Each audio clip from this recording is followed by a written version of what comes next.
Hello, welcome back. It is July 4th, 2016. Happy Independence Day. It's been a while since I put one of these together. There's been progress, but not a ton, and I've got a lot of other stuff I've had to do, so wasn't really any point in making a video.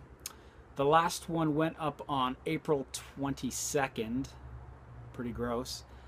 And yeah, after that I kept trucking away on the rotoscoping, and I finished all the non-robot shots on May 27th. That was a slow couple weeks, not a lot of shots done, but good progress on stuff that just sucked and had to be done. So once all the roto was done, I hit the wall, a wall that I knew was coming for a long time, and that was the texturing.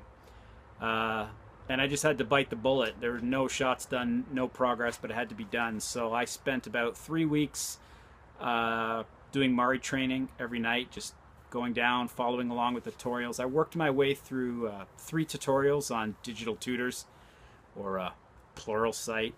But yeah, I started working through that, and halfway through that I'm like, I hate Mari, I'm gonna go learn something else. And I was like, I hate texturing, I'm gonna hire someone to do it. Then eventually I stuck with tutorials and it clicked, and I think I finally get it now. I don't know why I can't wrap my head around texturing, but it's just trying to learn the workflows of texturing. Because I've been doing it the lazy way for 2 decades, just slapping images on models and not really doing it properly.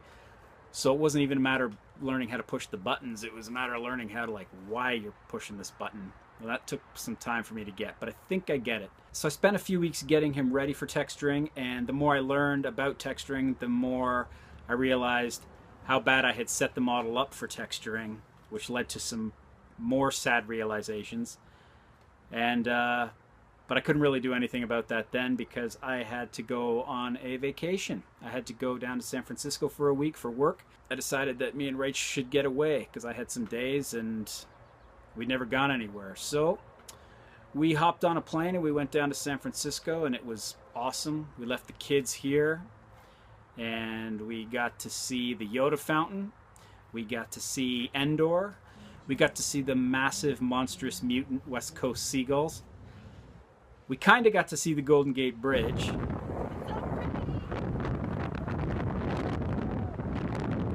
And we got to see the Full House houses, and we got to see all the other tourist traps. So it was amazing. It was awesome to get away. But yeah, you go there for a week, then you go to work for a week, then you come back and recover for a week, and then now it's July. Yeah. So back in the fall, I was working on the rig a lot. I spent, I think, most of September and October working on it. And right near the end, I realized I'd made some huge mistakes. And I contacted Lucas Pizzera, who's moto rigging super genius, and I showed him my issue. There was no simple fix for it. You know, I could have powered through it, and I was like, eh.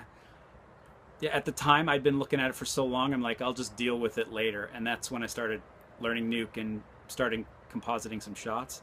Later is now. During the past couple weeks, I was helping another moto user with some rigging problems they were having. And in doing so, I was having to use ACS a lot, which is the automated character setup plugin for Moto that Lucas wrote. And it's really good.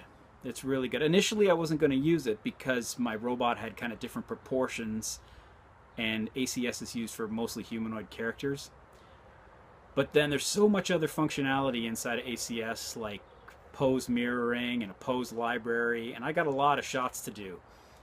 And while my rig is okay, I mean, there was some stuff on it that was kind of cool. Going forward with this many shots, with a rig that's kind of half-assed, it's just pain. It's going to be way more pain than I want to put up with at this point. So, seeing that the texturing needs to be done, seeing that the UVs need some love, and if you remember back to way back in the fall, I was complaining about wanting to make some revisions to the model. I think I'm going to. But yeah, the robot needs some work. Keep in mind, I haven't really done anything to him for 2 years. I mean, he started off and he went through a couple different versions with proportions and stuff, but then that was kind of it.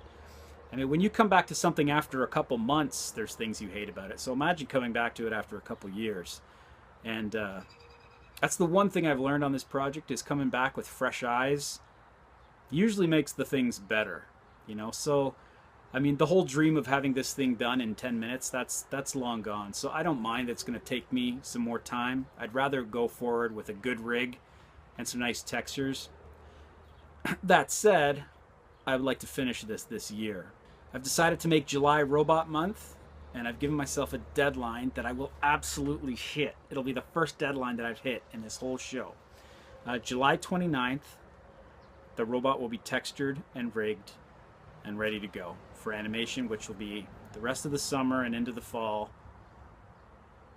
with a hope to be finished by Christmas. So the next episode will be on July 29th, and I will achieve it. Oh yes, I will achieve it.